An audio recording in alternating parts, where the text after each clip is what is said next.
Eco sensitive zones and coastal zones and all. आणि त्या बाबतीत पण मी मागितली होती की मला डिमार्केशन मॅप ऑफ मँग्रोव्ह, कारण मला जे मॅप्स वगैरे दाखवलं गेलं त्याच्यात मला समजते की that is not the proper map. आणि कधी मला सांगतात की 192 आहे, त्या याचा नंबर सर्वे नंबर कधी म्हणतात 114 आहे. So it was a confusion. So दॅट्सही माझ्या ह्याच्यातमध्ये पण म्हणजे RTIमध्ये मी 114 लिहिली आहे, पण जे मनीष पवार RFO जे आहेत तिकडचे ते म्हणतात हा 92 नंबर आहे. तर I don't know, there is a total 192 आहे ते म्हणतात. So there is total confusion. आणि त्यांच्याकडनं जे काही इन्फॉर्मेशन मागितलं गेलं काही आत्तापर्यंत मिळालेलं नाही आहे.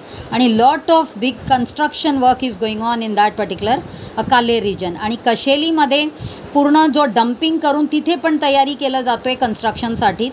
आणि ओव्हरऑल जो आपला मँग्रोव्हचा जो एरिया आहे त्याच्यात पण बरेच ठिकाणी खूप सारा डम्पिंग म्हणजे वेगवेगळा असा गार्बेज डम्पिंग झालेला आहे. आणि जो एक ब्रिज आहे तिथे काल्हेरला त्याच्या खाली एक रेस्टॉरंट पण आहे मँग्रोव्ह लँडवर, आणि garbage dumping by the Kalher gram panchayat. तर असं जो परिस्थिती आहे याच्यावर कसलंही ॲक्शन घेतलं जात नाही. मी त्यांच्या माणसांना सगळ्यांना घेऊन जाऊन दाखवलं.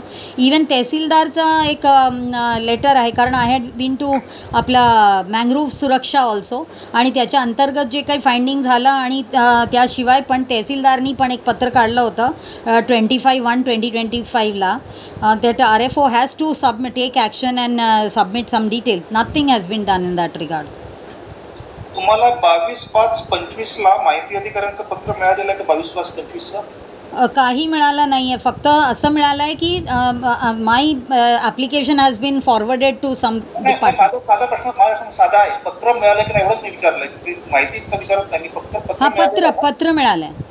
हां, तर त्याच्यात त्यांनी तुमची माहिती संबंधित जनमाहिती अधिकाऱ्याकडे ट्रान्सफर केली म्हणून त्यांनी सांगितलं. हो. आणि त्या जनमाहिती अधिकाऱ्याकडनं तुम्हाला उत्तर येणं अपेक्षित आहे. मँग्रोव्ह सेलचा जो जनमाहिती अधिकारी आहे त्याच्याकडनं अपेक्षित आहे. बरोबर. ती माहिती तुम्हाला दिली का मँग्रोव्ह सेलची? नाही दिलं.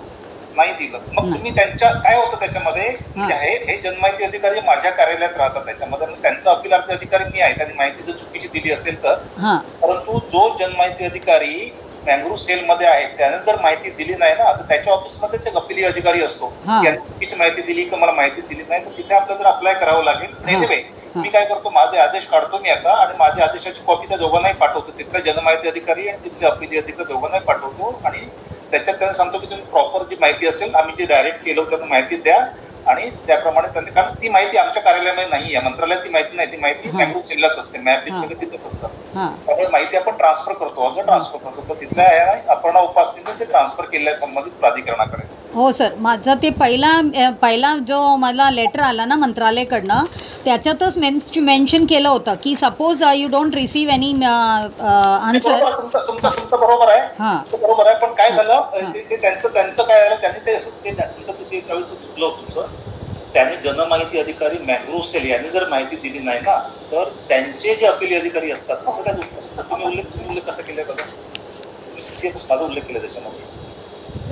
आपण काय म्हणतोय ते ठेवा. तसेच अपर प्रधान मुख्य वनस्वर तांबळ यांनी माहिती पुरवण्याबाबत केलेल्या कारवाईच्या अनुषंगाने आपले समाधान न झाल्यास आपण त्यांच्या अधिकाऱ्यांना मॅडम त्या ठिकाणी पत्रात म्हटले, त्यांनी स्पष्ट म्हटलंय की ज्या अधिकाऱ्यांकडे तुमचा माहिती अधिकार तो अर्ज पाठवला होता की त्याने जर माहिती दिली नाही, त्यांच्या कार्यालयात कोणाकडे अर्ज करायचं अपील हे त्यात दिलेलं आहे पत्रामध्ये. हां, पण आता मी तसं पण मला जे पत्र आला ना, म्हणजे सपोज जिथे तुम्ही हे करायला सांगितलं त्यांच्याकडनं पण मला एक पत्र असंच आला की that RFO has to reply, म्हणजे असं करूनच मला पत्र आला. आणि म्हणून जर तुम्ही माझ्या मेल्स वगैरे पण बघितलं त्या मेलमध्ये मग मी ते त्याचं प्रकारचं पत्र पण फॉरवर्ड केलं. Directly I wrote to that particular cell also like Thane 1, आणि तिकडनं पण कसलाही उत्तर नाही आहे. But I just send it through the mail, कारण I have to wait for certain period of time, then only I can approach through proper RTI. आणि म्हणून मला जे याच्यात दिसलं त्याप्रमाणे मी then I apply for a hearing. फक्त मला एकच क्लिअर सांगा याच्यामध्ये की वेदर यू मतलब got any return reply from the office of the mangrove cell जनमाहिती अधिकारी और not? No, not at all.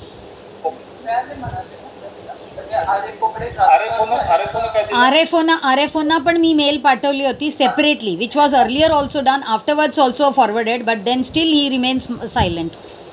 Sir, आपल्या पत्राच्या अनुषंगाने APCC यांनी RFOला काम करायला सांगितल्याच्या सूचना दिल्या आहेत ते पत्र आहे. पण ती माहिती त्यांनी दिली नसेल म्हणजे RFOने त्यांना पुढचं त्याच्या पुढची एक स्टेज झाली पण पुढची स्टेज नाही त्यांनी माहिती दिली नाही. RFOने माहिती सर तिकडे ऑन स्पॉट ऑल्सो आपण जेव्हा साईटवर जातो त्यांच्या ज्या पद्धतीने कामं आहेत त्याच्यातनं दिसत आहेत की they are not interested. In fact they are helping that given the access road आणि सर्व प्रकारचा त्यांना ते सहकार्य करतायत आणि एक वॉल त्यांनी त्या बिल्डरकडनं बनवून घेतलं आहे. म्हणजे this department has got it made that wall for the demarcation. पण कसल्याही प्रकारचा जो एक प्रॉपर डिमार्केशन मॅप्स वगैरे जे काही मागितलं गेलं sir nothing has been provided by the RFO and RFO is not cooperative. आधीचे पण जे होते मिस्टर खाडे आणि आता आहे Manish Pawar. So both of them have not responded at all.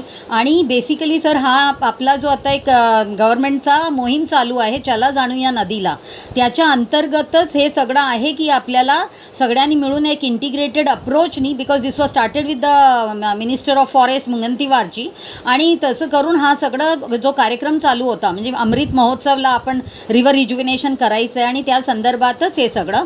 आणि त्या अंतर्गत जेव्हा आम्ही सगळं व्हिजिट केलं त्या RFO होते त्यांच्या गार्ड असतात सगळे असतात त्यांना दाखवून दिलं स्पॉटवर आणि तहसीलदारच्या पत्र आहे सर्व that steel they don't act. It is a big question. आणि आता बघितलं तर अजून जास्त ते रिक्लेमेशन होत चाललं आहे कन्स्ट्रक्शन अजून जास्त होत चाललं आहे. There is no FIR nothing has been done yet. ठीक आहे madam. As a RTI appellate authority मला जेवढे काय पॉवर्स आहेत माझे जेवढे अधिकार आहेत त्याच्या मर्यादित राहून मी माझ्या आदेशात त्याप्रमाणे माझं तुमचंही जो रिट्रेस करतो.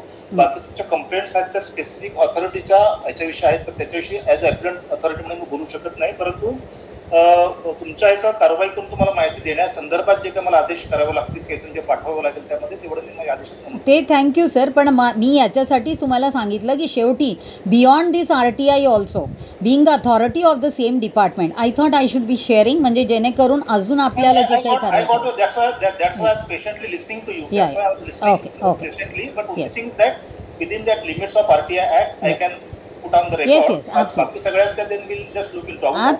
Absolutely. Thank you so much. Yes. Thank you so much. Yeah. Okay.